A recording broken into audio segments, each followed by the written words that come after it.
Hey everyone, just a quick intro before the video gets started. I just wanted to put out that I actually uploaded some Uno gameplay behind these recordings just because I felt that you listening to me with nothing but a blank screen was kind of boring.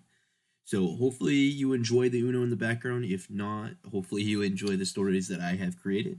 So thank you so much for listening.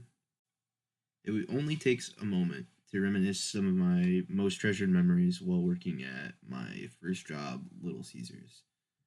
I turned 16 once I started working there. Um, I actually had gotten the job before I turned 16, but I couldn't start working until I turned 16. But one of my most personal favorite memories that I've ever had happened to be on a very busy Saturday night.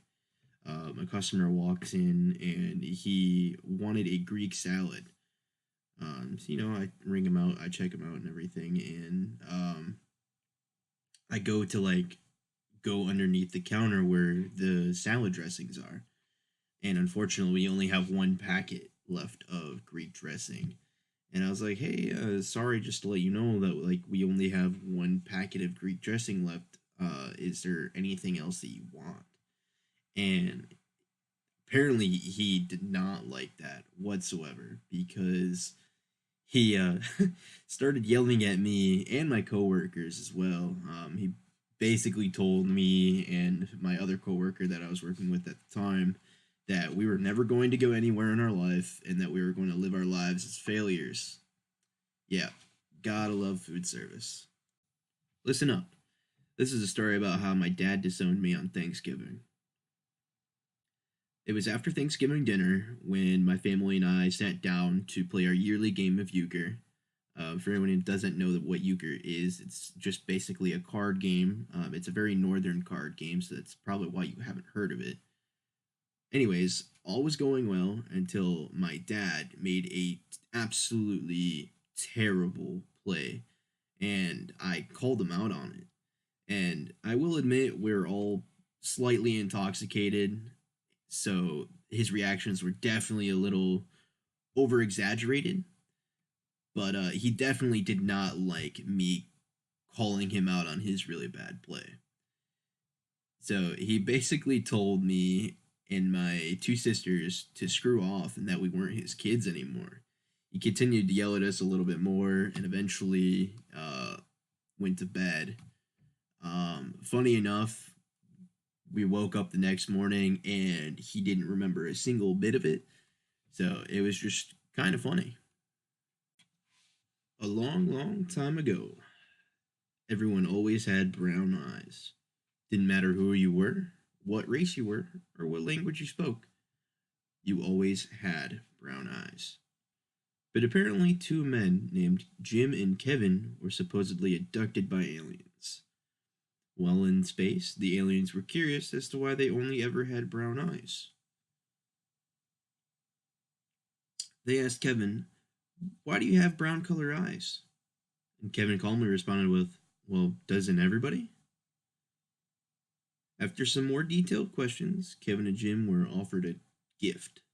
The aliens offered Kevin to have rich ocean blue eyes, whereas Jim was offered rich jade green eyes.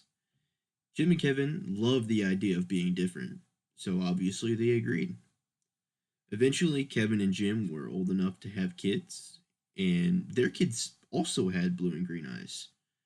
And that's how it happened. That is why we all have different colored eyes, whether it be blue, brown, or green. I couldn't believe my eyes when this massive bear waltzed out in front of her cave, right in front of me, at least 10 feet away. Lately, I had been reading in the local newspaper that there was a mysterious bear in the area, and it looked almost exactly like Ursa Major, height and size wise. She looked me dead in the eye and stood up on her hind legs. The Ursa legend was real. I could see her flexing her muscles as she stood up and approached me slowly.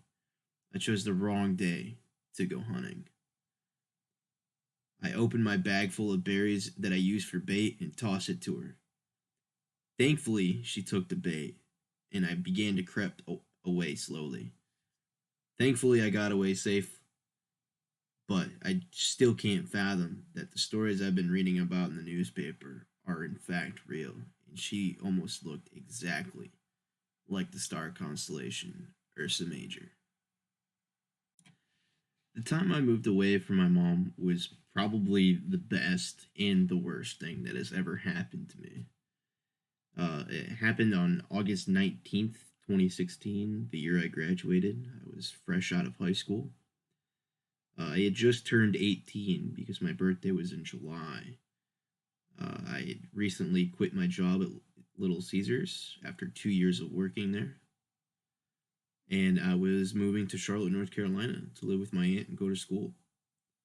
Obviously, my mom wasn't the happiest person to let me go into the world, but she was definitely excited and proud of me. I remember hugging her when she finally released me to my aunt, and it was full of love and pain. It was truly the saddest I've ever felt, but at the same time, I felt nothing but love and gratefulness towards my mom. My life would be completely different without her. So, thank you, Mom. Thank you for letting me play my wild card.